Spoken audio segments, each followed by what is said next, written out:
자, 최근 조양호 대한항공 회장이 조현아 전 부사장을 면회한 사실이 또 알려졌습니다. 자, 아끼는 딸 구치소에 보내놓고 지금 남몰래 눈물을 흘리고 있다 이런 얘기가 나오고 있는데 어떤 이야기인지 천상철 차장하고 자세히 알아보겠습니다. 자, 천 차장. 어쨌든 조 회장 입장에서는 마음이 좀 아프겠어요.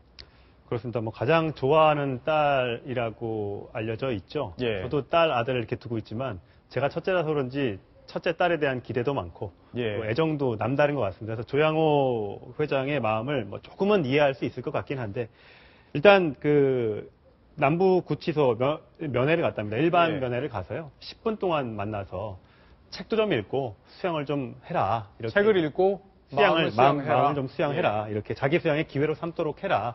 이렇게 얘기를 조언을 해주고 나왔다고 합니다. 그래도 이제 돌아오면 아무래도 짠하지 않겠습니다. 그래서 회장이 현아는 이번에 좀 혼 좀 나야 된다. 이렇게 사람들한테 얘기를 하면서도 혼자 있을 때는 이제 눈물을 좀 흘리곤 했다고 합니다. 예. 본인의 사무실에서도 올라가면 좀처럼 나오지 않고 딸을 생각을 많이 하고 있다고 합니다. 그렇군요.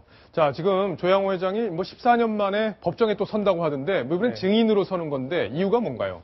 사실 증인, 형사소송에서 재판에서 증인은 이제 그 검사가 신청하거나 예. 아니면 피고인 측에서 신청을 하는 경우가 대부분인데요. 이번 경우에는 그 신청이 없었음에도 불구하고 재판장이 직접 이제 그 증인으로 채택을 했습니다. 그랬군요. 그래서 이제 조 회장 같은 경우도 출석하겠다, 증언하겠다라는 의사를 밝혔는데요. 일단은 이런 굉장히 그 유죄 무죄를 따짐에 있어서 필요한 증인은 아니고요. 네. 양형 증인입니다. 즉 형량을 유죄라는 걸 전제해서 형량을 얼만큼 산정하느냐 거기에 있어서 미치는 영향을 이제 판단하기 위한 증인인데 구체적으로 말씀드리자면은 지금 일단 어차피 그 박 사무장 있지 않습니까? 예, 박창진 사무장. 그 사무장이 이 사건에 의해서 회사를 나가게 될 것인지 아니면 그럼에도 불구하고 계속 근무할 수 있을지 이 부분을 물어봐서 만약에 그 사무장의 그 회사 복귀가 가능하다고 한다면 그 양형에 있어서 좀 더 예. 긍정적으로 판단이 되고 또 반대라면 또 부정적으로 판단될 수 있기 때문에 그 점을 물어보고 싶겠다고 했거든요. 그래요? 네, 판사가 결국에는 박창진 사무장의 어떤 직업을 지켜주겠다라는 의지가 그런 식으로 드러난 거네요. 일단 뭐 해석을 풀이를 하자면은 그런 예. 식의 뉘앙스가 있다고 볼 수 있겠죠. 네.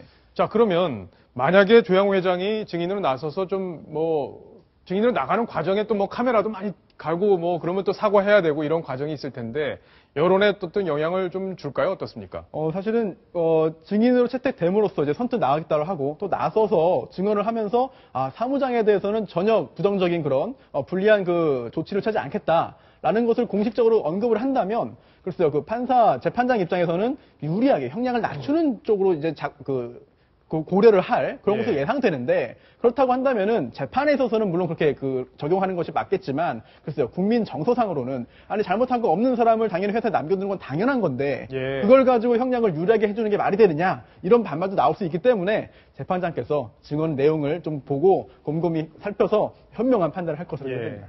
자, 박소연 기자께 또 질문을 이어갈게요. 어제 재판장 굉장히 열기가 뜨거웠다고 하는데 그제죠. 네. 근데 새로운 또 얘기들이 많이 나왔었죠. 그 얘기도 좀 짧게 소개를 해주시죠. 네, 그렇습니다. 어제 그제 공판이 이루어졌던 그 법정 같은 경우에는요, 100석 규모였거든요.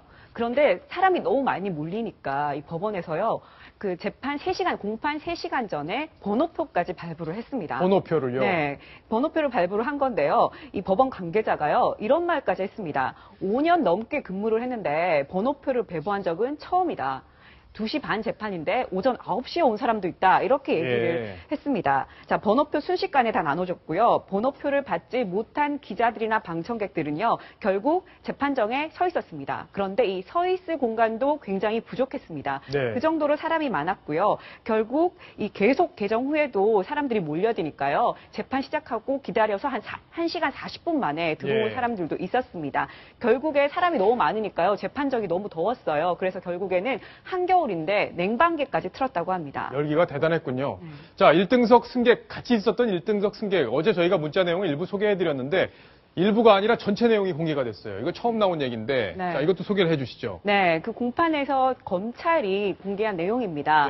자, 이때 아주 조용한 그 공판장이요. 이 내용이 나오면서 좀 방청객들이 좀 웃기도 했다고 합니다. 내용은요.